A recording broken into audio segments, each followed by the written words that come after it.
ये देखिए मेरे भोले बाबा, उस दिन आपको इतने अच्छे से नहीं दिखे होंगे। आज मैंने शिवलिंग को स्नान कराया है। और ये देखिए जो चंदन और वो था, मैंने ब्रश से भी घिस लिया, फिर भी उतरा नहीं। और अपने आप ही इनका जैसा महाकालेश्वर में श्रृंगार होता है वो श्रृंगार हो गया है भोले बाबा का। मुझे करना नहीं आता, मैंने तो स्वाभाविक ही चंदन लगाया था। और पूजा करने वाली हूँ भोले बाबा के शॉर्ट मंत्रों से। ओम नमः शिवाय आदि मेरे को तो आते हैं। सबसे पहले भोले बाबा को जल से स्नान, पहले गणेश जी पे जल चढ़ाए, ओम नमः शिवाय, ओम नमः शिवाय, कार्तिकेय, अशोक सुंदरी, फिर माँ की जलेरी पे और फिर भोले बाबा पे ऐसे बोलते हैं। फिर नंदीश्वर पे जल चढ़ाएं। फिर अगर आपको कुछ पंचामृत वगैरह चढ़ाना है तो वो भोले बाबा पे चढ़ाएं। ओम नमः शिवाय, कर्पूर गौरम करुणावतारम संसार सारम भुजगेंद्रहारम सदा वसंतम हृदयारविंदे भवम भवानी सहितम नमामि। इसमें 5 चीज़ें मैंने मिला रखी है, गंगा जल सहित, दही सहित, दूध सहित और शहद, घी। भोले बाबा को घी चढ़ाएं, मक्खन भी चढ़ा सकते हैं। अच्छा, ये संपूर्ण वीडियो मैं आपको डालने वाली हूँ, थोड़ा ध्यान से देखिएगा।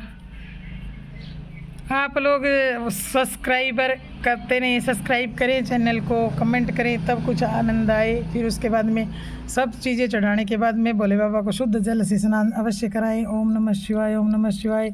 शिवलिंग को एकदम शुद्ध गंगा जल और जल मिश्रित जल से स्नान कराएं। और भोले बाबा को कभी भी तांबे के लोटे से दूध दही न चढ़ाएं, सिर्फ जल ही जो तांबे के लोटे से चढ़ाना है। दूध दही मिश्रित जो पंचामृत है वो शंभू को चांदी का बर्तन हो सके, जैसे ये आजकल चले हुए चांदी की बोल के देते हैं। ये चांदी का हो तो चांदी का बहुत बढ़िया रहता है, नहीं तो तांबे के बर्तन से पंचामृत ने चढ़ा के जलधारा चढ़ाए निरंतर भोले पे।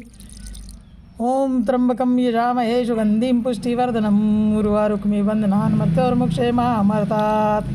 फिर नंदीश्वर को भी जल चढ़ाए। फिर भोले बाबा का नाम लेते हुए और अपने वो अगर मंदिर में है तो उनके द्वार पे एक वो लगा के रखते हैं, नंदी मुख या सोममुख सिंह जो होता है, उसको भी जल अर्पण करें। अपनी बात नंदीश्वर के भाई कान में कह के घर आ जाएं। थोड़ी देर भोले की चौखट अगर है मंदिर के तो उस पर बैठ के भोले बाबा से अपने मन की बात कहें। इस प्रकार भोले की पूजा करें। अब भोले बाबा को जब स्नान हो जाए तो स्नान के बाद में हम क्या करते हैं, सबसे पहले भोले बाबा का श्रृंगार करेंगे। तो उसमें भोले बाबा को कभी भी सिंदूर हल्दी नहीं लगती, सिर्फ सिंदूर और हल्दी भोले बाबा को ऐसे कहा गया है कि जिस दिन उनकी विवाह वाली शिवरात्रि होती है, यानी कि महाशिवरात्रि फागुन मास वाली, महाराष्ट्र में वो माघ मास में आती है आप, और बाकी पूरे भारत में वो फागुन मास में आती है। उस महाशिवरात्रि को सिंदूर और हल्दी की मनाही नहीं होती। बाकी सिंदूर हल्दी शिवलिंग को नहीं लगाना चाहिए। कुछ लोगों का ये कहना है कि जो हस्तकमल होता है वह पार्वती मैया होती है, यानी कि यहाँ, तो यहाँ आप सिंदूर अर्पित कर सकते हैं। भोले के जिलेरी के एकदम पीछे वाली साइड में ये हस्तकमल है माँ का, यहाँ पे सिंदूर लगा सकते हैं। यहाँ पे चाहे तो हल्दी भी लगा सकते हैं, पर मेरा तो मन थोड़ा कम ही करता है, पर आज आपको दिखाने के लिए ये माता पार्वती की जगह होती है, यहाँ लगा सकते हैं। कुंवारी कन्या को कभी भी शिवलिंग को हाथ नहीं लगाना चाहिए। शिवलिंग यानी ये जो भोले बाबा का जो स्वरूप है, इसको कुंवारी कन्या को कभी हाथ नहीं लगाना चाहिए। और हो सके तो महिलाओं को भी कम टच करना चाहिए। अगर किसी को साफ़ सफाई भी करनी शिवलिंग की तो माता जी का ये जो हस्तकमल है इसकी ही साफ़ सफाई करे। जिलेरी को अच्छे से साफ़ करे, जहाँ से जल निकलता है भोले बाबा का, वहाँ से फिर जल का आप ऐसे करके आचमन करें। ये जल सारे पूरे शरीर पे छिड़के अपने नेत्रों पे लगाएं। कुछ महानुभावों का ये कहना है कि इसको हम चरणामृत के रूप में भी ले सकते हैं, कुछ कहते नहीं ले सकते। तो ये तो भारत है, भारत में सब दोगली बातें तो होती रहती हैं। वैसे भोले बाबा का जल देखो, मैं तो अभिषेक के बाद में पीती हूँ, दूसरों का मुझे पता नहीं। और उससे मुझे रोगों में बहुत ज़्यादा आराम हुआ, क्योंकि मुझे शुगर थी और थोड़े मेरे शरीर पे है ना त्वचा रोग बहुत ज़्यादा हो रहे थे, उनमें मेरे भाई फ़ायदा हुआ है। ये मेरी श्रद्धा लगा लो, विश्वास लगा लो, या भोले बाबा की चमत्कार लगा लो। चमत्कार को नमस्कार है, ये तो आप मानते होंगे। इसलिए भोले बाबा का जल मैं तो पीती हूँ। आपका दिल करे तो आप भी उसका ज़रूर चरणामृत का पान करें। आपका दिल नहीं मानने तो भाई आँखों से ज़रूर लगाएं, सारे शरीर पे छिड़के। थोड़ा सा लोटे में क्या करते हैं, जब आप जल चढ़ाते हैं तो दूसरा जो पत्र अपना ये होता है ना, ये जिसमें हमने पंचामृत बनाया था, इस पंचामृत वाले पत्र को खाली करके धो के जब आप अभिषेक कर रहे होते हैं उस टाइम इसमें थोड़ा सा जल इकट्ठा कर लें। इकट्ठा करने के बाद में उसको घर पे लाए। अगर घर पे ही आपने शिवलिंग मेरी तरह ला रखा है तो भी उसको अपने घर के अंदर शिवलिंग को नहीं ले जाके जल को ले जाएं और उसका प्रोक्षण मतलब छिड़काव करें। ऐसी ऐसी जगह पे करें, जैसे दीवारों पे कर लिया, तिजोरी पे कर लिया, घर में रसोई के चौके पे करो तो अन्नपूर्णा माँ अंदर के भंडार भरे रखती है। बस भोले बाबा का जल दरवाजे के ऊपर की साइड में छिड़काव करें जहाँ अपने गणपति विराजमान होते हैं। हो सके उतना पाँव में नहीं आए, इस प्रकार से थोड़ा थोड़ा जल कि 2 मिनट में ही भाई वो सूख जाए। सारे घर में कर सकते हो छिड़काव। जहाँ अपने पति पत्नी का शयन कक्ष होता है उसमें भी आप सिरहाने और की तरफ छिड़काव करें तो उससे लंबी उम्र होती है, अकाल मृत्यु का भय नहीं रहता। और ये तो महाकाल है, कालों के काल हैं, अकाल मृत्यु को हर लेते हैं। अब ये तो हो गई अपनी सब बातें। अब भोले के पूजन में सबसे विशेषता है चंदन की। चंदन आप मिले तो वाइट चंदन लाए, वाइट नहीं मिले तो पीला चंदन भी भोले बाबा को चढ़ जाता है। ये जो जिसको अष्टगंध बोलते हैं, खास करके भोले बाबा के लिए। ये शिवलिंग भी मेरा काशी से आया हुआ है और ये चंदन भी वो भैया ही ला के दे के गए थे। वैसे शिरडी में भी हमारे मिलता है बहुत तरह का चंदन, लेकिन ये वो ही दे के गए थे मेरे को, उनकी याद में मैंने रख रखा। थोड़ा थोड़ा इसमें से लगा देती हूँ भोले बाबा को। ये देखिए इस प्रकार के डब्बे में बहुत सारा चंदन मिलता है। उसका त्रिपुंड यानी 3 उंगलियों में लगा के, भाई ये छोटा शिवलिंग है, तीनों में नहीं लगा के तो मैं एक एक से ही ऐसे लगाती हूँ, नहीं तो 3 उंगलियों से ही तो ऐसे त्रिपुंड लगाना है भोले शंभू को। उसके बीच में एक बिंदी, कहीं कहीं तो मंदिरों में भी सिंदूर की लगा देते हैं, कहीं कहीं विभूति की लगा देते हैं। वो आपकी इच्छा के ऊपर है कि आपको कौन सी चीज़ भोले बाबा को अर्पण करनी है।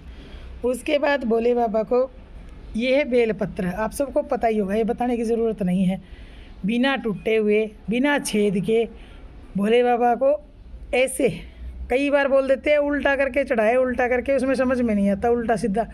उल्टा मतलब जिधर ये लाइनें दिखती है वो उल्टा होता है बेलपत्र का, बाकी पत्तों से उल्टा ही होता है ये बेलपत्र। इसको ऐसे करके अर्पण करना है। ओम नमः शिवाय। इसकी डंडी आपकी तरफ और मुख जिलेरी की तरफ हो, तब होता है बेलपत्र उल्टा।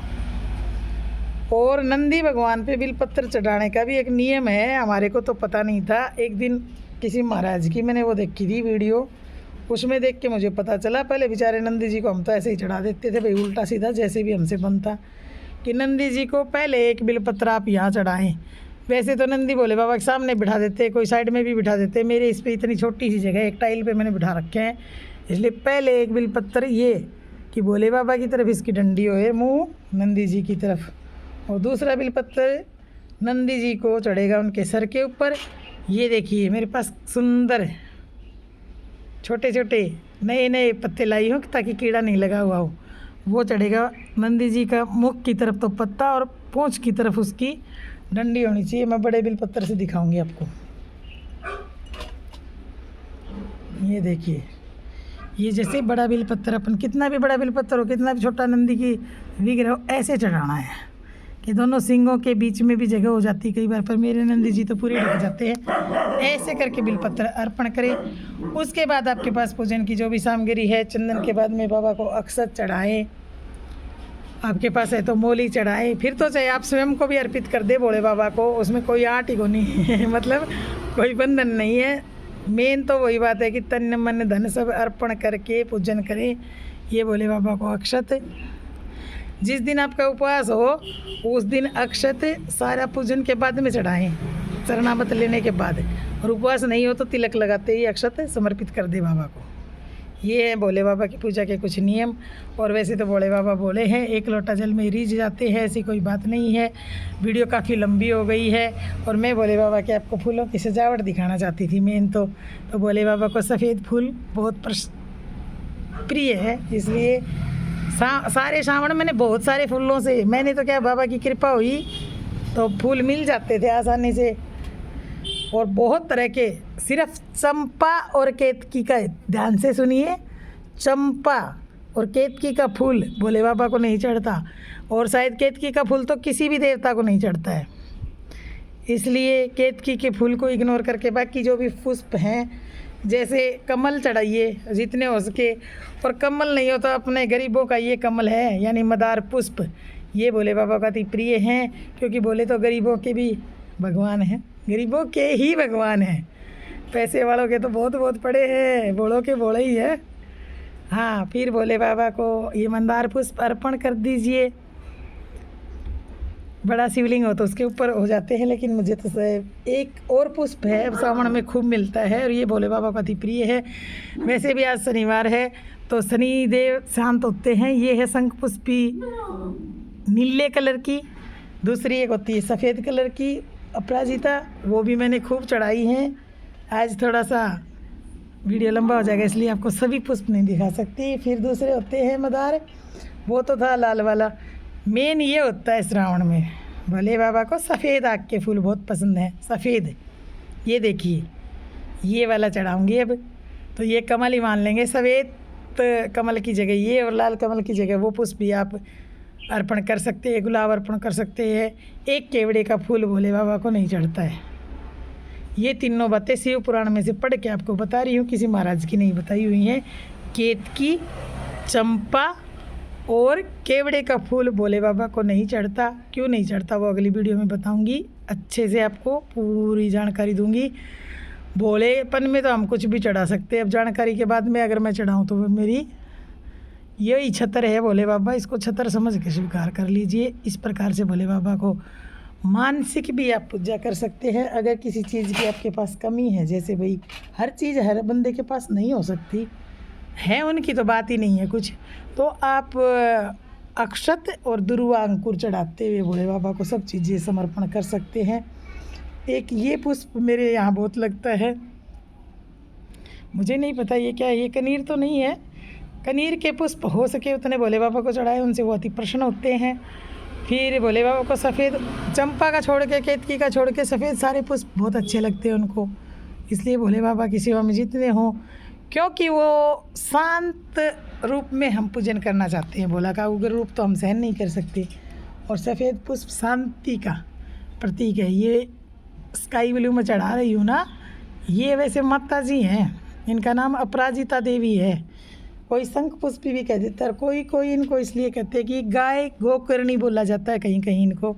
तो गाय माता तो बहुत सीधी होती हैं, और उनके कान में जो बात कही जाती है, इस फूल को आप इसमें अपनी मनोकामना, इस फूल के अंदर आप अपनी मनोकामना कह के भोले को समर्पित करें तो वो ज़्यादा जल्दी बोलते हैं, सुनते हैं, जैसे नंदी के कान में कही जाती है।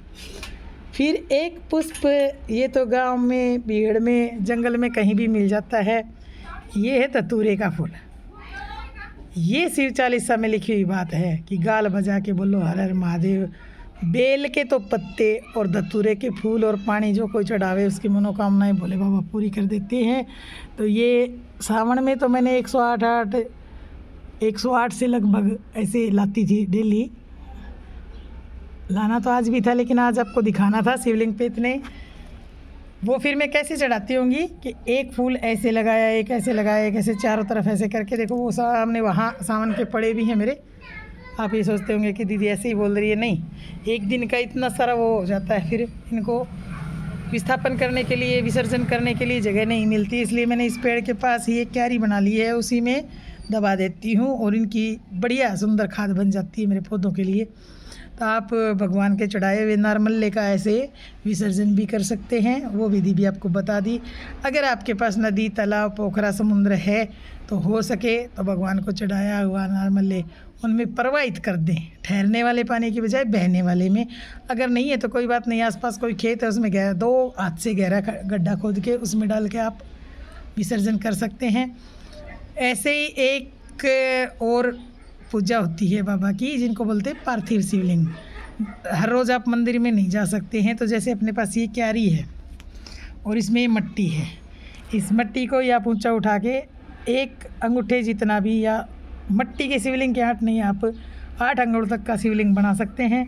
फिर उसका विधिवत पूजन करें। परसों सोमवार का यहाँ किया हुआ है मेरा पूजन। अब देखो यहाँ पे एक बीज पड़ा था, कोई मट्टी में आया कहाँ से, अपने आप इसमें पौधे हो गया है। किस चीज़ का ये तो पता नहीं, बड़ा होगा तब पता चलेगा। तो फिर उनको आप वापस पूजन विजन करके शाम को फिर से पूजन करके और उनको अच्छे से यहीं पे विसर्जन कर सकते हैं। वैसे ही अगले दिन फिर मट्टी का बनाएं, फिर करें, तो ऐसे भी आप पूजन कर सकते हैं। वो पूजन आप पूरे श्रावण कर सकते हैं, पूरे साल कर सकते हैं, पूरी ज़िंदगी कर सकते हैं। अगर कोई निभाने वाला है, अपने एक गमले में अच्छी कहीं खेत की मट्टी ले आइए, और मट्टी वैसे शुद्ध होती है, उसमें कोई विचार न करें। और आपके मन में कोई विचार आ भी जाए तो मिट्टी का जब शिवलिंग बनाना हो तो उसमें क्या करना है, पंचामृत डाल लें और थोड़ा गंगा जल डाल लें। सबसे पहले मिट्टी ला के छान लें, छान के ना उस मिट्टी को पौधा भी लगाएं। जैसे तुलसी के पौधे में आपको शिवलिंग नहीं रखना है, कभी भी भूल के तुलसी के पौधे में शिवलिंग नहीं रखना है।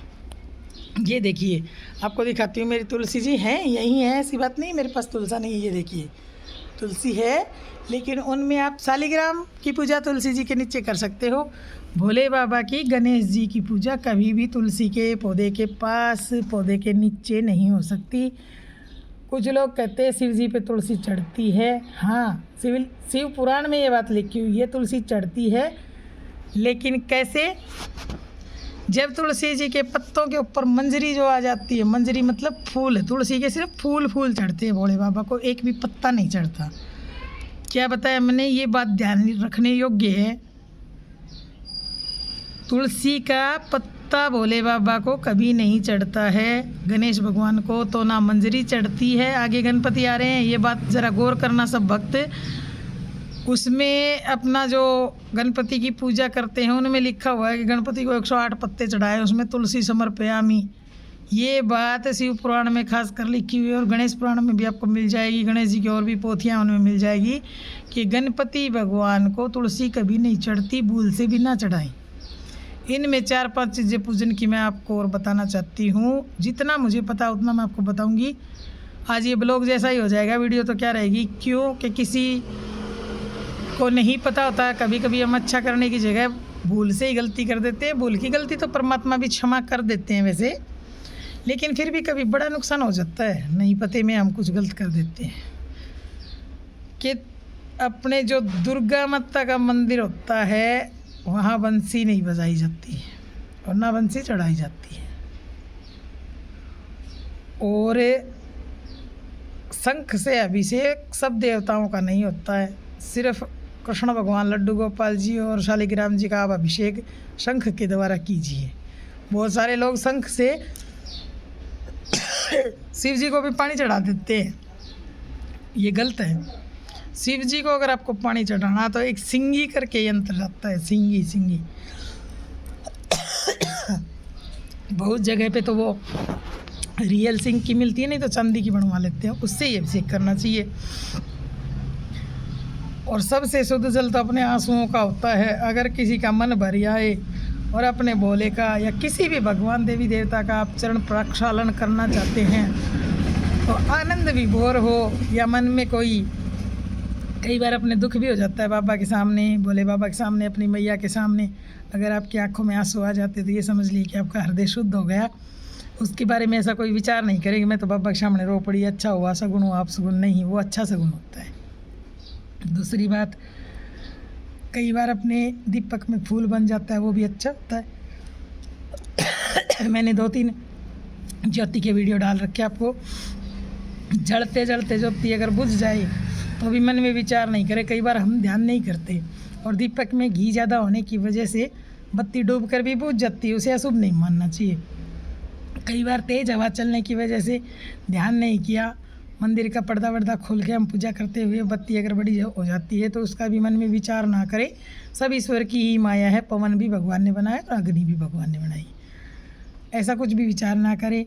और हो सके तो प्रभु के सामने दोनों टाइम दीपक वैसे लगाएं। अखंड ज्योत अगर आप लगा के रखते हैं तो उसका ध्यान भी उसी प्रकार रखें। हो सके तो पवन निरोध वाले जैसे आजकल आते हैं लालटेन के शीशे के जैसे दीपक के लिए भी आते हैं, रक्षा कवच, वो लगा के रखें।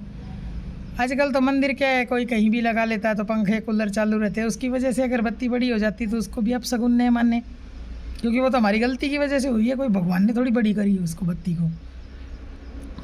और बत्ती बड़ी होने को कभी भी बुझने का नाम ना दें कि बत्ती बुझ गई, ऐसा नहीं बोलते, वो अशुभ होता है। भगवान ही सब कुछ करने वाले हैं, यही करता है। मेरे भोले बाबा सबसे बड़े हैं। और एक अटल सत्य अब शिव पुराण पढ़ने की वजह से ये है कि सब देवों में देव निराले बाबा भोले भाले, सत्यम शिवम सुंदरम, ये सुंदर शिव ही सुंदर है और शिव ही सत्य है। इसी से सब जन्मे, इसी में लय होना है, यही पालन करता है, ये संहार करता और यही सृष्टि करता है। ये रूप बदल बदल के घुमाते रहते हैं अपने को। ये देखिए अभी इस बार उधर आज अभी तक तो मैंने चंदन लगाया भी नहीं है, आपने भी देखा है पूरी वीडियो में मैंने चंदन लगाया नहीं है, लेकिन इनके रूप धारने की शक्ति है। इधर देखिए, अब मैं इधर से वीडियो बना रही तो दोनों आँखें इधर घुमा ली हैं। ये शिवलिंग का अपने आप चमत्कार है। अब आप देखेंगे ना तो इनकी दोनों आँखें आपको सामने इधर दिखेंगी मेरी तरफ, ये देख लीजिए। और अभी तो मैंने चंदन लगाया नहीं है।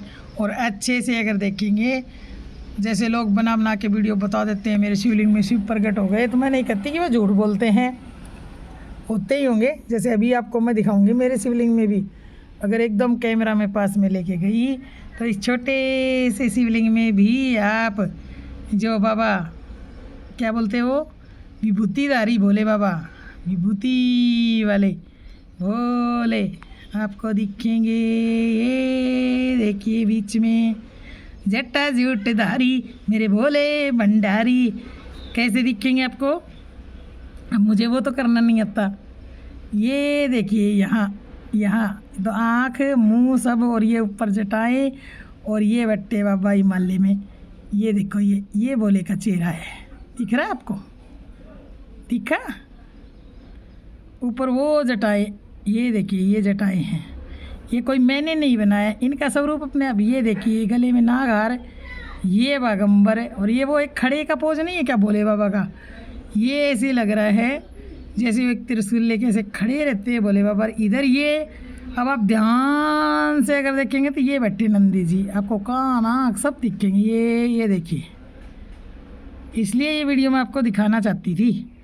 मैं रोज़ देखती थी तो मुझे ऐसे लगता था नहीं मेरा वहम है, ये वहम नहीं है। आज मैंने बरस से घस घस के भोले बाबा को धोया था। ये देखिए ये बैठे फुल नंदी जी, और ये बैठे भोले बाबा, और नीचे ना आराम से आप देख लो एक काला पत्थर है जहाँ पे मैंने अभी एक निशान बना दिया है चंदन वाला। यहाँ देखो था पूरी शिला के ऊपर बैठे हैं, और जो दूसरी जगह चंदन लगाया है वहाँ उनका त्रिशूल खड़ा जैसे गड़ा रहता है और हाथ में लेके हैं। जो काला पत्थर दिख रहा है पूरा बागंबर, ये दोनों चरण उसके नीचे। एक फ़ोटो है, अगर मुझे कहीं मिलेगी तो अगले वीडियो में वो फ़ोटो मैं इसके साथ में आप सब मिला के देखना फिर कि ये रूप सही है मेरी नज़रों में है। जो ये देखिए मेखला बंधी हुई, ये बाबा भोले का वरद हस्त है जो अपने भक्तों के लिए त्रिशूल पकड़ के खड़े। ये वाला ये जो यहाँ है आप ध्यान से देखिए, ये देखिए यहाँ त्रिशूल पकड़ रखा है, यहाँ ये बागंबर पहन रखा है, ये दोनों चरण हैं, ये भोले बाबा का धड़र, ये यहाँ पे वो मुंज के घंटे वंटे बांध के रखते हैं ना, वो सारा चरित्र आप अगर ध्यान से देखेंगे तो नीचे बैठे हुए हैं नंदी महाराज, और नंदी महाराज के पीछे अब आप देखेंगे इसमें ही इतने छोटे से शिवलिंग में आपको सब कुछ दिखेगा। नंदी महाराज के पीछे ये देखो ये सुरभि माता खड़ी हैं, आप देखिए अपनी तरफ दिख रही हैं वो। फिर ये भूत पिशाच सारे खड़े हैं, दिखे आपको भूतों के भी चेहरे दिखेंगे भूतनाथ के पीछे।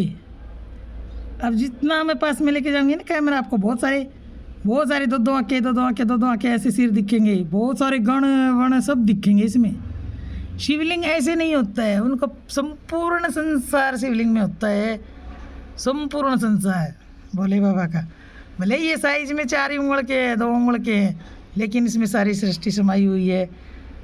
भोले बाबा की जय बोलते हुए, और आप सबका बहुत ज़्यादा टाइम लग जाएगा वीडियो देखने में, इसलिए हर हर महादेव पार्वती पते बोलते हुए वीडियो को यही समाप्त करती हूँ। अगली बार ऐसा कुछ मुझे दर्शन हुआ तो आपको अवश्य दिखाऊंगी, ये आशा रखते हुए कि आप इसे देखेंगे, पसंद करेंगे, कमेंट्स करेंगे। इससे पहले मैंने ध्यान से सही बताऊं तो शिवलिंग को देखा ही नहीं था। आज साफ़ सफाई करते समय मुझे दर्शन हुए, बिटिया ने की थी साफ़ सफाई, तो अब मैंने ध्यान से जब पूजन करने आई तो दर्शन किए हैं। आप भी कीजिए।